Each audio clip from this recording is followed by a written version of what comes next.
Christ में अति प्रिय सिस्टर्स एवं बच्चों, आज के सुसमाचार सेंट लूकास से लिया गया है। उसी में हम आज जो सुने हैं केवल 3 वचन है। अध्याय 8 के अनुसार 16 से 18 तक है।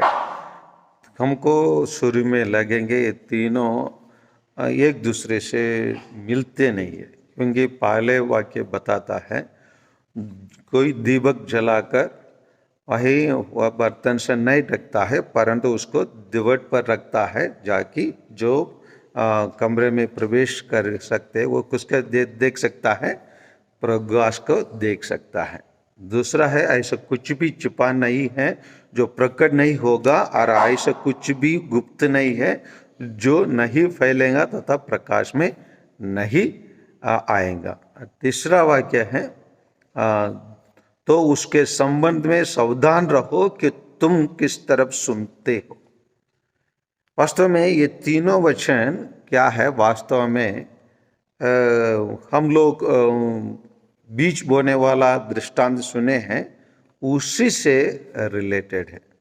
हम लोग बीज बोने वाला दृष्टांत सुने हैं, उसको प्रभु यीशु एक्सप्लेन कर रहे हैं, और उसी एक्सप्लेनेशन की 3 वचन यही है।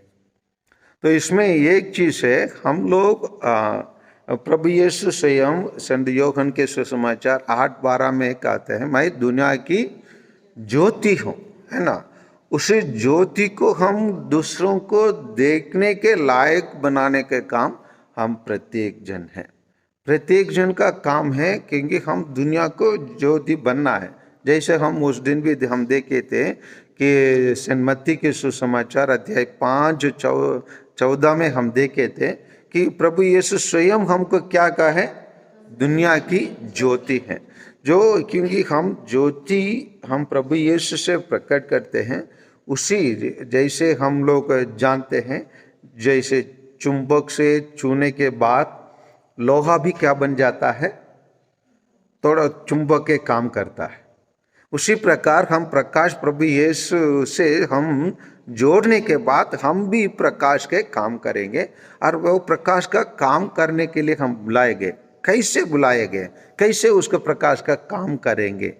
जय यहाँ 2 इसके संबंध में सावधान रहो कि तुम किस तरफ सुनते हो। हमें इस वचन प्रतिदिन सुनाया जाता है। प्रतिदिन हम खाना खाते तो खाना हमारे शरीर में जाता है, वो पच जाता है, और पचकर वो हमारे शरीर के लिए जो विटामिन चाहिए, शक्ति चाहिए, खून चाहिए, वो सब वो प्रदान कर देता है। क्योंकि हमारे सिस्टम, शारीरिक सिस्टम ऐसे है, जो हम ग्रहण करते हैं भोजन, वो जाके अपना काम कर लेता है। उसी प्रकार हम वचन को भी ग्रहण करते हैं, लेकिन वचन जैसे हम शारीरिक भोजन ग्रहण करते हैं, उसी प्रकार काम करता है क्या? नहीं। वो जब तक हम उसको एक्टिवेट नहीं करेंगे, वो वैसे ही रह जाएगा। उसको एक्टिवेट करना पड़ता है। वचन हमारे अंदर आकर हमें एक्टिवेट करना पड़ता है। जिस प्रकार गाय वारा घास खाने के बाद, घास अंदर जाने के बाद उसको उन लोग दोबारा उसको अपने मुंह में लेकर चापते रहते हैं। चापने के अनुसार उनका डाइजेशन, पचने का काम आसान होता है। उसी प्रकार हमें इस वचन को हमको छापते रहना है, या नहीं तो टेस्ट करते रहना। उसके बार बार हम अपने दिमाग में लेके आकर उसमें मनन चिंतन करना पड़ता है। जब हम मनन चिंतन जितना अधिक करेंगे उतना अधिक पाएंगे। इसीलिए आखिरी वाक्य क्या कहा जाता है? क्योंकि जिसके पास कुछ है उसी को और दिया जाएगा, और जिसके पास कुछ नहीं है उसी से वह भी लिया जाएगा जिसे वह अपना समझता है। हम इसको समझते हैं, सोचते होंगे ये तो अन्याय है, दिस इज अनफेयर। जिसके पास कुछ है उसको भी लिया जाएगा, जिसके पास है उसको और दिया जाएगा। ये तो सोचते होंगे इसका मतलब जो सरकार जो कर रहा है ना, अदानी अंबानी के लिए जो दिया रहा है, ये सही है इस वचन के अनुसार। उनके पास बहुत है और सरकार उसके पास आर दिया जा रहा है। नहीं, उस सांसारिक रूप में उसका हम नहीं समझ सकते, आध्यात्मिक रूप में उसके उस वचन का समझना है। आध्यात्मिक रूप में समझना है जो इस वचन पर प्रतिदिन मनन चिंतन करता है ना। आप लोग को 119 स्तोत्र ग्रंथ और 105 वचन को निकालिए, सबसे बड़ा अध्याय वही है बाइबल में। और उसमें देखिए 119 स्तोत्र ग्रंथ और 105 वचन को पढ़िए, वो वचन के बारे में क्या बताता है। आइए 119 वर्ष 100। हाँ, तेरी शिक्षा मुझे ज्योति प्रदान करता है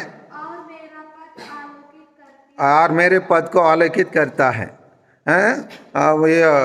your word is a lamp for my steps, English में कहा जाता है। योर वर्ड, ईश्वर का वचन हमारे पद के लिए प्रकाश है ना, ये आलोकित करता है, हमारे पद को आलोकित करता है। इसीलिए हम इस वचन को हम प्रतिदिन उसको मनन चिंतन करना है, उसको चू करते रहना है और उसको हम टेस्ट करते रहना है, चखते रहना है एवरी टाइम।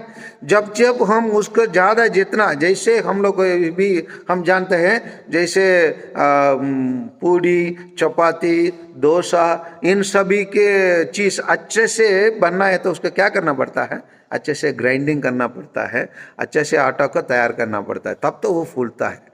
ऐसा नो, अदरवाइज वो क्या है, आदमी के मारने जैसे पत्थर जैसे बन जाता है ना, है ना। इसीलिए इस वचन भी ऐसा है, उसको हम प्रतिदिन मनन चिंतन करते रहेंगे, वो हमारे अंदर विराजमान हो जाता है, निवास करता है, हमें आलोकित करता है, हमें प्रकाशित करता है, हमें नया ऊर्जा नया शक्ति प्रदान करता है। इसीलिए जिसके पास कुछ है और उसको दिया जाएगा, और जिसके पास जो उसको मनन चिंतन नहीं करता है, अपने पास वो एक बार ग्रहण करने के बाद उसको कुछ नहीं करता है, क्या मतलब है? अरे लेके आना, उसके पास बेकार पड़ा रहता है। बोलते नहीं बोलते, हम किसी को कुछ सामान दिए हैं उसको उपयोग नहीं करते हैं तो बोलते नहीं बोलते हम लोग, लेके आना, वो तो बेकार पड़ा रहता है उधर, कम से कम हम उसको उपयोग करेंगे। अगर आप लोग सोचिए, फादर सिस्टर लोग अब कुछ समझे, गिरजाघर में कुछ उपयोग करने के लिए अब लोग फादर लोग को दिए, फादर लोग कभी एक बार भी उसके बाहर नहीं निकाले, कमेंट करेंगे नहीं करेंगे? अरे है ना, बंदर क्या जाने अदरक का स्वाद बोल के आप लोग बोलने लगेंगे। वही है, इस वचन को नहीं जाने वाले को वो बंदर क्या जाने, जो इस वचन का समझने वाला अदरक का स्वाद, वचन का स्वाद क्या जानेगा, उसको उपयोग करना है। That is what being said here. इसलिए आइए हम प्रतिदिन इस वचन को सुनते हैं, उसको हम बच्चों क्या करेंगे, अपने जीवन में उपयोग करना है, काम में लाना है, प्रकाशित होना है उसी के द्वारा, उसके द्वारा आलोकित होना है। होंगे? हाँ होंगे तो यस फादर बोले हैं, और प्रकाश दिखना चाहिए। समझ में आ रहे ना, चिपके नहीं रहना चाहिए। आइए इस वचन के बारे में हम ज़्यादा मनन चिंतन करेंगे। इस वचन को समझाने के लिए ये तीनों वचन बताया गया है, उसी को हम अपने जीवन में अपनाइए, काम में लाए।